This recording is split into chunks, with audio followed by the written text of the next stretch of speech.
Hello বন্ধুরা, আসসালামু আলাইকুম। আপনারা সবাই কেমন আছেন? আশা করি সবাই খুব ভালো আছেন। আজকে সবার জন্য আরও একটা নতুন গল্প নিয়ে আসলাম। আজকে গল্পের নাম হচ্ছে রাজার অসুখ। তো এক দেশে এক রাজা ছিল। সে রাজার অনেক বড় তার রাজত্ব, সিংহাসন, প্রাসাদ, খাবার দাবার রান্না করে দেওয়ার লোক, অনেক কয়জন রানী, অনেক সব কিছু, কোনো কিছুর অভাব ছিল না। সকাল বিকেল পোলাও বিরিয়ানি খাইতো। তারপরে তার অনেক বডিগার্ড থাকতো কোথাও গেলে। তো রাজা,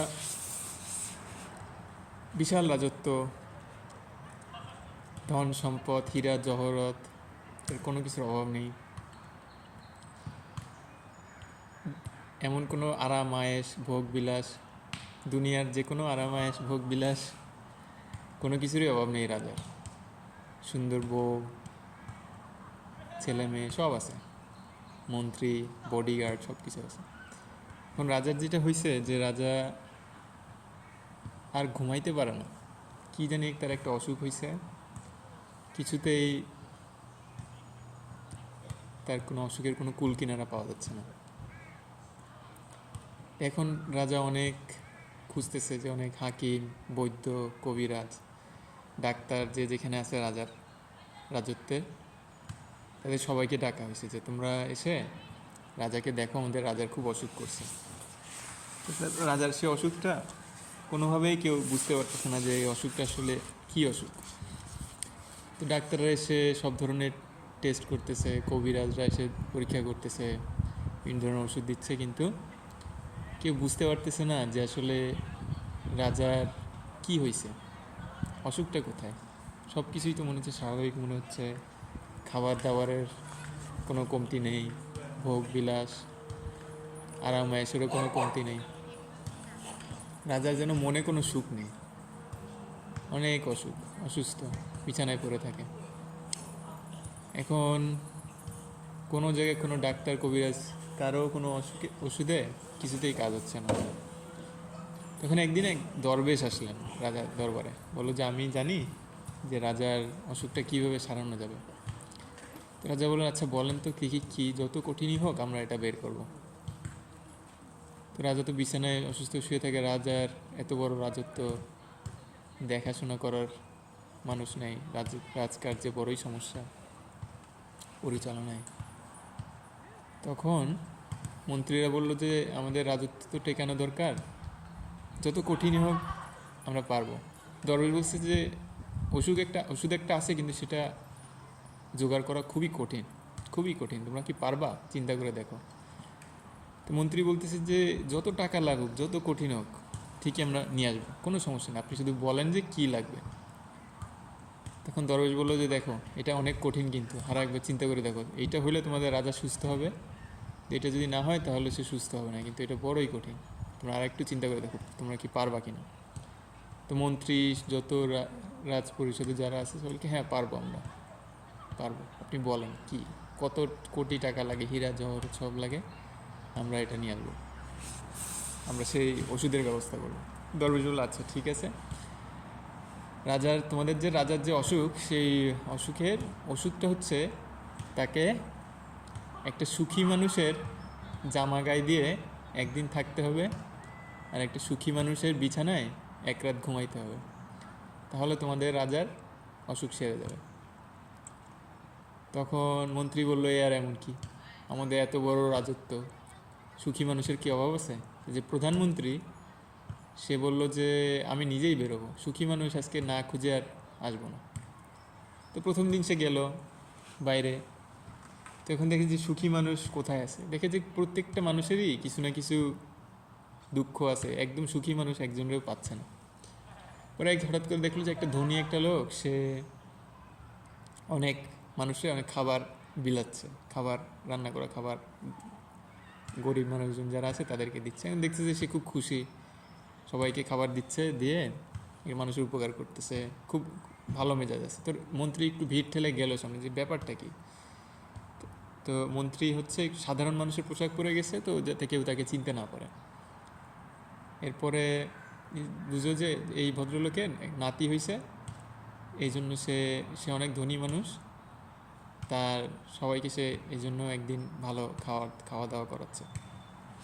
তো আম, তখন মন্ত্রী চিন্তা করলো যে আচ্ছা এই তো ভালো, সুখী মানুষ তো পেয়ে গেছে, এই লোকের তো টাকা পয়সার অভাব নেই, অনেক ভালো ব্যবহার করছে মানুষের সাথে, সুখী তো মনে হচ্ছে। তো এরই একটা জামা আর এর তোষকটা নিয়ে আসি। তো এখন ওই যখনই যাবে তখন দেখলো যে একটা গরিব একটা ভিখারি এসে ওই মন্ত্রীর কাছ থেকে খাবারটা নিল, দিয়ে পরে সালাম না দিয়ে চলে যাচ্ছে। তখন সেই ধনী লোক সে যে দিচ্ছিল সে গেলে খুব রেগে, এই বেটা তোকে আমি খাওয়াচ্ছি, তুই আমাকে সালাম না দিয়ে চলে যাচ্ছিস। ওর কাছ থেকে ওর সেই ভিক্ষা জিনিসগুলো কেড়ে নিয়ে তাকে একটা দুইটা চড়থাপ্পড় দিয়ে তাকে বের করে দিছে। তখন মন্ত্রী বুঝল যে আরে না তো, এ তো সুখী মানুষ না, সুখী মানুষ হলে তো এরকম করতো না। তো ওই দিনে গেল। এবার সে অনেক ঘুরতেছে ঘুরতেছে ঘুরতেছে, দেখতেছে যে পায় নাকি একটা সুখী মানুষ। তো একদিন দেখে যে এক লোক সে রাস্তার মধ্যে অনেক হাসতেছে, হো হো করে হাসতেছে, তারপরে অনেক কেমন সব মানুষ সে মজা দিচ্ছে। তো মন্ত্রী মনে করলো যে এইটা মনে হয় সুস্থ, এইটা মনে হয় সুখী মানুষ। তো পরে গিয়ে শুনলো যে না, এই লোকটা আসলে মাতাল হয়ে গেছে, মদ খেয়ে মাতলামি করতেছে, হাসতেছে। এরপরে মদের নেশা কেটে গেলে তখন সে আবার মারামারি ধরাধরি করে। তো মন্ত্রী বুঝে যে না, এটাও তো আসলে সুখী মানুষ না। এরপরে সে আরও খুঁজতেছে খুঁজতেছে খুঁজতেছে, পরে একদিন দেখলো যে এক এরকম মহাজন, সে সে তার কি একটা উৎসব করতেছে, যে যত মানুষ তার কাছ থেকে টাকা ধার নিছিল তাদেরকে খাওয়া দাওয়া করাচ্ছে। তো মন্ত্রী মনে করলো যে এই তো একটা সুখী মানুষ। পরে দেখলো যে ওই লোক যারা তার কাছ থেকে টাকা নিয়ে ফেরত দেয়নি তাদের সাথে আবার খুব বাজে আচরণ করতেছে। আবার সে কোনো এক জায়গায় গিয়ে একটা লোককে মনে করলো যে খুব সুখী মানুষ। পরে দেখলো যে ছোট একটা বাচ্চা ভুল করে তার একটা মগ ভেঙে ফেলছে, কি গ্লাস ভেঙে গেছে, সেই লোক বিশাল রাগারাগি করতেছে। তখন ওই মন্ত্রী বললো যে সুখী মানুষই যদি হইতো তাহলে ছোট একটা বাচ্চা তো একে অসুখী করতে পারতো না, সামান্য জিনিস নিয়ে সে নিজের আরও অসুখী করলো। এইটাও তো সুখী মানুষ হইতে পারে না। তখন মন্ত্রী খুঁজতে খুঁজতে খুঁজতে পায় না, দিন যায় মাস যায়, খুঁজে পায় না একটা মানুষ যে তার মনে সুখ আছে। একদিন হাঁটতে হাঁটতে গিয়ে দেখে যে একটা লোক সে মাঠের মধ্যে বসে হাসতেছে। হুম তখন মন্ত্রী বলে যে কী ব্যাপার, এই লোকটা এত হাসতেছে কেন? হেসে একদম খুব অবাক হয়ে সে তাকাচ্ছে এদিকে ওদিকে, হাসতেছে, সব কিছু নিয়ে খুব একটা মনে হচ্ছে একটা আনন্দে আছে। তা মন্ত্রী গিয়ে বললো যে ভাই তুমি এত হাসতেছো কেন, তোমার মনে এত সুখ কেন? বল যে বলেন কি আপনি, মনে সুখ থাকবে না? এই যে আমি এখানে বসে আছি, এই দেখতেছি পিঁপড়াগুলো হেঁটে যাচ্ছে, এই পিঁপড়াগুলো কোথা থেকে আসছে তাও তো আমি জানি না। এই যে পৃথিবীর যে মালিক সে সবার খেয়াল রাখতেছে, পিঁপড়াগুলোরও খেয়াল রাখতেছে, এটা ভাবতেই তো আমার ভালো লাগতেছে। তবে এই যে গাছটা, এই দেখেন এই গাছের পাতা, গাছটা কিভাবে বড় হয়েছে, এটা কিভাবে হলো কেউ জানে না যে একটা গাছ কিভাবে বড় হয়, কিন্তু সে হয়ে যাচ্ছে। সেই গাছের কোনো কোনো সারা শব্দ নাই, কিছু নাই, কিন্তু সে জানে যে তার কী করতে হবে। এই যে মেঘ আসতেছে, মেঘ চলে যাচ্ছে, দিন আসতেছে, দিন চলে যাচ্ছে, রাত আসতেছে, রাত চলে যাচ্ছে। এই যে চাঁদ উঠতেছে, তারা উঠতেছে, তারপরে এই যে চারিদিকে দেখতেছি মানুষ হেঁটে যাচ্ছে, কোথা থেকে সেই মানুষগুলো আসতেছে কে জানে, আবার কোথায় দিয়ে তারা চলে যাচ্ছে তাও তো কেউ জানে না। এই মানুষগুলা এই পৃথিবীতে হাঁটতেছে, ছোটোখাটো জিনিস নিয়ে তারা মন খারাপ করতেছে, আবার এক সময় তারা সব কিছু ছেড়ে ছুড়ে দিয়ে আবার মারা যাচ্ছে। এই ভালো খাবার দাবার খাওয়ার জন্য কত কিছু করতেছে মানুষ, তারপর আবার সেটা পরের দিনই বাথরুমের সাথে চলে যাচ্ছে। কোনো কিছু কারোর সাথে থাকতেছে না, একটা জিনিস আর একটা জায়গায় চলে যাচ্ছে, হাত বদল হচ্ছে, এই একটার পর একটা পরিবর্তন হচ্ছে, কোনো কিছু যেন একটা স্থির হয়ে বসে নেই, সব কিছু একটা সুন্দরভাবে একটা চক্রাকারে চলতেছে। এই মেঘ থেকে বৃষ্টি হচ্ছে, সেই বৃষ্টি আবার সূর্যের পানি, সূর্যের তাপে আবার আবার বাষ্প হয়ে আবার মেঘ হয়ে যাচ্ছে। এই সমুদ্রে নদীর থেকে পানি চলে সমুদ্রে গিয়ে মিশতেছে, সেই সমুদ্র থেকে সূর্যের তাপে আবার বাষ্প হয়ে সেইগুলো মেঘ হয়ে আবার ফিরে আসতেছে, ফিরে এসে আবার হয়তো কোনো পাহাড়ের উপরে গিয়ে সেই মেঘগুলো জমে বরফ হয়ে ওইখান থেকে আবার বরফগুলো আবার পানি পড়তেছে। এই আবার এই যে একটা চক্র আকারে চলতেছে। এইটাই তো একটা খুব কত সুন্দর একটা জিনিস। এই আমি যত দেখি ততই অবাক হই, প্রতিদিনই নতুন নতুন জিনিস শিখি, প্রতিদিনই একটা কিছু নতুন আমার চোখে পড়ে। এই তো আমার ভালো লাগে, এটা আমার কাছে খুব আনন্দ লাগে, এইটাই তো আমার মন ভালো করে, এই জন্য আমার মনে এত সুখ। তখন মন্ত্রী চিন্তা করলো, আরে ভালো তো, তা এই লোক এইটাই তো তাহলে পাওয়া গেছে একটা সুখী লোক, এ তো কারো কারো অভিযোগ করতেছে, সে শুধু দেখতেছে যে এইটা এখানে আসতেছে, ওইটা এখান থেকে চলে যাচ্ছে, এইভাবে করে সে আসে। তো বললো যে ভাই, তুমি খাওয়া দাওয়ার ব্যবস্থা কি করো, কাজ কাম কি করো? তুমি বললো যে ভাই কি কাজ করব, এই যে দেখো একটা পিঁপড়া, একটা পতঙ্গ, এদেরও তো একটা খাওয়া দাওয়ার ব্যবস্থা করে দেয় আল্লাহ। তা আমি বসে থাকি, তো যে কোনো দিন কেউ যদি এসে আমার থালায় কিছু খাবার দিল তো ওই দিন খাইলাম, আর যেদিন দিল না সেদিন খাইলাম না। বরং যেদিন যেদিন খাবার আমার থাকে সেদিনই বরং আরও বেশি কষ্ট, সেই খাবার মাখাও, সেটা মুখে ঢুকাও, আবার চাবাও, আবার গেলো, তারপরে পানি খাও, থাল ধো, কত ধরনের সমস্যা। এর থেকে যেদিন খাবার না থাকে সেদিন আমি বসে বসে আকাশ দেখি, বসে বসে মেঘ দেখি, বসে বসে পিঁপড়া দেখি, বসে বসে গাছ দেখি, বসে বসে দেখি যে গাছগুলো বড় হচ্ছে, চুপচাপ বসে থাকি শান্তভাবে। কোনো বাড়ির কোনো কাজ করা লাগে না, কিছু করা লাগে না, আমি বসে বসে দেখি। আর যদি কিছু নাও দেখতে ইচ্ছা করে তখন বসে বসে চুপচাপ বসে থাকি, নিজের নিঃশ্বাস নিচ্ছি, নিঃশ্বাস ছাড়তেছি, এটা দেখি, আলহামদুলিল্লাহ পড়ি, আল্লাহ শুক্রিয়া করি সব কিছুর জন্য। তো এইভাবেই তো দিন চলে যাচ্ছে। তো মন্ত্রী তখন বুঝলো যে তোমার কখনো রাগ হয় না? বলছে রাগ, রাগ কেন হবে, কোনো কিছু তো আমার না, আমি তো কোনো কিছুর মালিক না। তো যার মালিক, যদি তার কোনো রাগ করার কারণ থাকে আল্লাহ, তিনি সেটা করবে। আমি দেখি এই হচ্ছে, এই হচ্ছে, কেউ এসে আমার একটা চর দিল, ঠিক আছে দিল, ভালো হয়েছে, চুপচাপ চলে গেলাম, তার প্রতি কোনো বদদোয়া করলাম না, কিছুই করলাম না, তার জন্য আরও দোয়া করলাম। কেউ এসে থালে এক পাত্র খাবার দিল, তার জন্য দোয়া করলাম যে তোমার জন্য একটু উপকার হলো, ধন্যবাদ। এইভাবেই তোমার চলে যাচ্ছে। আমার তো মন খারাপের কোনো কিছু, আমার তো কিছু নাই, যেটা আমি তো কোনো কিছুর মালিক না, যেটা যে আমি বলবো যে এইটা আমার, এইটা নিয়ে কোনো ভুল করা যাবে না, এটা নিয়ে কোনো রকম অন্য কিছু করা যাবে না, সব কিছুই ঠিক আছে, কোনো কিছুই আমার না। আর আমার কোনো কিছু নিয়ে, যেহেতু আমি কোনো কিছুর মালিক না, সেহেতু আমার কোনো কিছু নিয়ে আমার কোনো টেনশনও নাই, আমার কোনো কিছু হারানোরও ভয় নাই, কারণ আমার তো কিছু না। আমার কিছু থাকলে সেটা আমার ভয় থাকতো, এটা যদি হারায় যায়, ওটা যদি হারায় যায়। তখন মন্ত্রী বুঝলো যে না, এখন এতদিনে পাওয়া গেছে একটা আসল সুখী মানুষ। তখন বললো যে ভাই, তোমার একটা জামা দিবা, আমার তোমার একটা জামা দিবা। বলে যে জামা কোথায় পাবো ভাই, জামা তো একটা এক লোক একটা শাল দিছিল, সেটাও তো একটা ভিক্ষুক সেদিন দেখলাম, তাকে দিয়ে দিলাম, আর আমি তো খালি গায়েই থাকি। তখন মন্ত্রী বলতেছে যে তাহলে তোমার তোষকটা দাও ভাই। তখন শিশু মানুষ হচ্ছে তোষক, বিছানায় তো কত বছর চোখে দেখি না আমি, যখন ঘুম আসে গাছের তলায় ঘুমাই যাই, এইভাবেই থাকি। তখন সুখী মানুষটা জিজ্ঞেস করছে তোমার এগুলো কেন লাগবে? বলে যে আমাদের রাজার এরকম অসুখ, তো এই জন্য তার তার এই জিনিসগুলো একটা সুখী মানুষের, এই একটা জামা আর একটা তোষক যদি সে ব্যবহার করে একদিন এক রাত, তাহলে দরবেশ বলছে যে তার এটা সেরে দেবে। তখন সুখী মানুষটা বলে যে দেখো ভাই, দরবেশটা তোমাকে এই জন্যই বলছে যে সুখী মানুষ কি, সুখ জিনিসটা কি, এটা হয়তো রাজা মশাই ঠিকমতো বুঝেন না, এইটাই বোঝানোর জন্য বলছে যে একটা সুখী মানুষ খুঁজে বের করো। তো রাজা মশাইয়ের তো অনেক বড় রাজত্ব আছে, তো ওইটা নিয়ে তো তার চিন্তার শেষ নাই, কারণ ওইটা উনি মনে করলেন যে এটা আমার, এই রাজত্বের আমি মালিক, যেহেতু উনি মালিক সেহেতু ওইটা উনি কীভাবে ওইটা রক্ষা করতে হবে, কীভাবে ওইটা ধরে রাখতে হবে, এই জন্য তার মেলা অনেক কিছু চিন্তা করা লাগে। তো এত চিন্তা নিয়ে মানুষ কীভাবে সুখে থাকে? তারপরে রাজা বলতেছে যে অনেক ভালো ভালো খাবার খায়, সব কিছু দামি দামি পোলাও, কোরমা, ঘি, কিন্তু যে খাবার রান্না করে রাজার জন্য, রাজা খাওয়ার আগে আগে রাজার সামনে বসে তাকে খেতে হয়, কারণ রাজা সবসময় ভয় থাকে, এই বুঝে আমাকে বিষ দিয়ে মেরে ফেললো, এই বুঝে আমার এই হলো সেই হলো।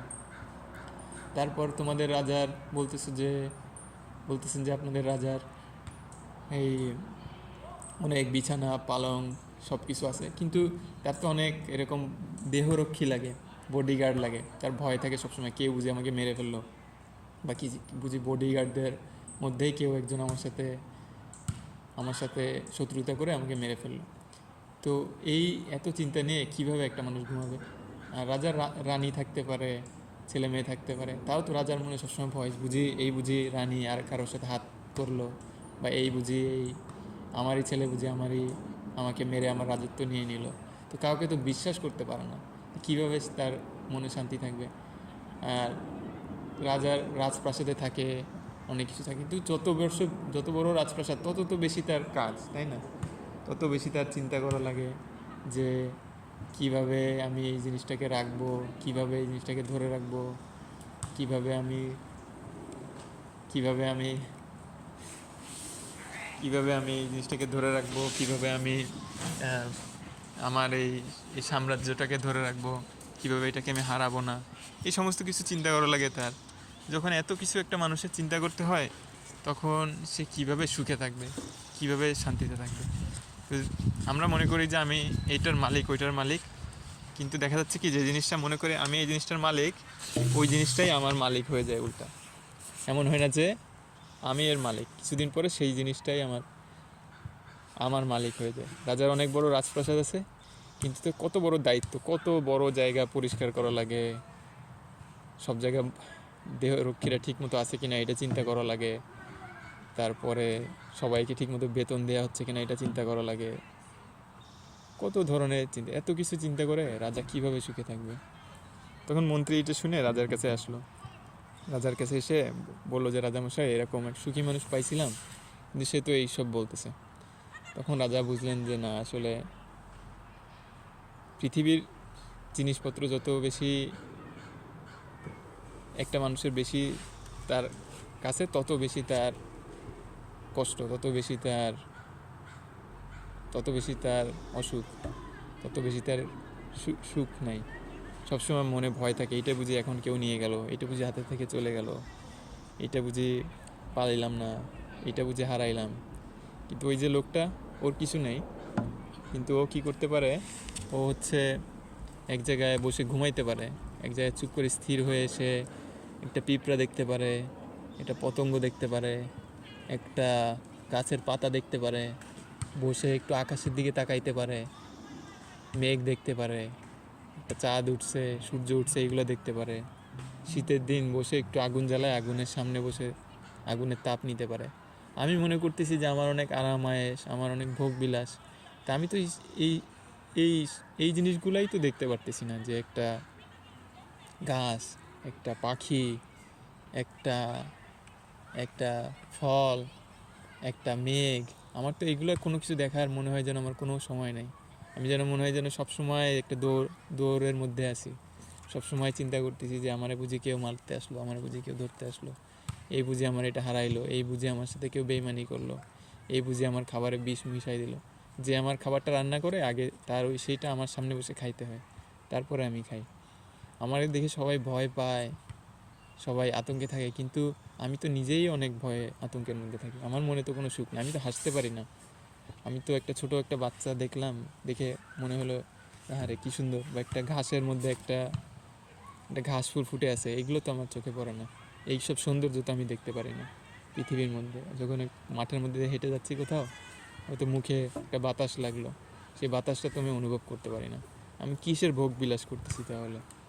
কি কি দাম আছে এগুলো করে জীবনে? তখন রাজা এটা চিন্তা করে, সে তার রাজত্ব, রাজপ্রাসাদ এগুলো দিয়ে সে মনে করলো যে আমি এখন থেকে সাধারণভাবে থাকবো। তারপরে সাধারণভাবে থাকলো, সে বুঝতে পারলো যে সুখী মানুষের সব কিছু কম থাকে, বেশি টাকা হলো, বেশি কিছু হলো, তাতেই সুখী হয় না। তো সে অল্প যা খাবার, দিনের যে খাবারটা পায়, সেটা পাইলে সে খুশি থাকে। রাতে তার কোনো বডিগার্ডও লাগে না, তার কোনো কিছুই লাগে না, সে শান্তিতে থাকে। তারপর থেকে আস্তে আস্তে তার অসুখটা সেরে গেল। সুন্দর একটা গল্প। আমরা যেন সুখী মানুষটার মতো ছোট ছোট জীবনের যে জিনিসগুলা দেখার, এই যে একটা ঘাস, এই যে একটু রাত্রেবেলায় গিয়ে একটা চাঁদটা দেখলাম, এইটা একটা তারাগুলাকে দেখলাম, এই যে একটু বসে 5 মিনিট আল্লাহর কাছে শুকরিয়া আদায় করলাম, এই একটু একটা গাছে একটু পানি দিলাম, এই দেখলাম যে কাক উড়ে যাচ্ছে, এই সব ছোট ছোট মুহূর্তগুলা, এইসব ছোট ছোট মুহূর্তগুলা যেন আমাদের জীবনের ভরা থাকে। আমরা যেন কোনো কিছু মনে করি না যে এইটা আমার দরকার, এটা আমার হারায় যাবে। কোনো কিছুই আমাদের না, সব কিছুই আমাদের সাময়িকভাবে আমাদের সাথে থাকে। একটা নিঃশ্বাসটা আমরা নেই, পরের নিঃশ্বাসটাই আমাদের সাথে ছেড়ে দিতে হবে। কিন্তু যদি আমি নিঃশ্বাসটা যদি আটকায় রাখি, তাহলে তাহলে আমি বাঁচতে পারবো না, ওটা নিয়ে আবার ছেড়ে দিতে হবে। তো ছোট ছোট জিনিস, ছোট ছোট মুহূর্ত, সুখী মানুষের মতো যেন আমরা হাসতে পারি, রাজার মতো যেন এমন হয়ে যায় যে আমি সবসময় আতঙ্ক, সবসময় একটা রাগ, সবসময় একটা ক্ষোভ, সবসময় শুধু দোষ দেখতেছি মানুষের মধ্যে, একটা একটা একটা একটা কঠোর একটা ভাব শরীরের মধ্যে, মনের মধ্যে। এটা না হয়ে যেন আমরা সুখী মানুষটার মতো এরকম খুব শিথিলভাবে থাকতে পারি, সফট, খুব বেশি অনেক টাইট না, আস্তে করে ছাড়ানো, খুব বেশি নম্রতার সাথে, খুব বেশি কঠোর না, নম্রতার সাথে যেন থাকতে পারি, যেন যেভাবে বাতাস আসতে সেইটা যেন আমাদেরকে নিয়ে যেতে পারে। যদি খুব দৃঢ় থাকি তাহলে বাতাসে এটা ভেঙে যাবে। তো আমরা যেন সুখী মানুষের মতো জীবনে ছোট ছোট জিনিসে হাসতে পারি মন খুলে, পৃথিবীটাকে যেন দেখতে পারি, গাছের পাতাগুলো যেন দেখতে পারি, সবসময় যেন ওই দুশ্চিন্তা, ভয়, ভীতি রাজার যেরকম ছিল সেরকম দিকে না যাই। এইভাবে আমরা করতে থাকি, আর এক সময় তো পৃথিবী আমাদেরকে সবাইকে থেকে ছেড়ে দিতে হবে, যা যা আমাদের হাতে আছে সব কিছুই আমাদেরকে ছেড়ে দিতে হবে একসময়। যত সময় আমরা পৃথিবীতে আছি, সারা বিশ্ব ঘোরার দরকার নেই, যেইখানে আছি সেইখানেই যে পিঁপড়াটা আছে, যে প্রজাপতিটা আছে, সেটাকে দেখি কীভাবে হাঁটে, কীভাবে খেয়াল করি। সূর্য উঠলো, সূর্যটা খেয়াল করেছে, সূর্য এখন এইখানে আছে, আজকে চাঁদ উঠলো, একটু চাঁদটাকে একটু দেখি। শীতের সময় একটু আগুন জ্বালায়, ওখানে বসি, আমাদের পরিবারের সাথে একটু বসে একটু ভালো কুশলাদি বিনিময় করি। মানুষ যারা দেখতেছি তাদের মধ্যে যদি কোনো কিছু দেখি, তাহলে সেটা বলি যে এই জিনিসটা তো তোমার খুব ভালো হয়েছে, আর ধৈর্য ধরি, সবর করি, সব কিছু তো চক্রাকারে হতে থাকে। তো এইটাই আজকের গল্প। সবাই ভালো থাকেন। আসসালামু আলাইকুম, ফি আমানিল্লাহ।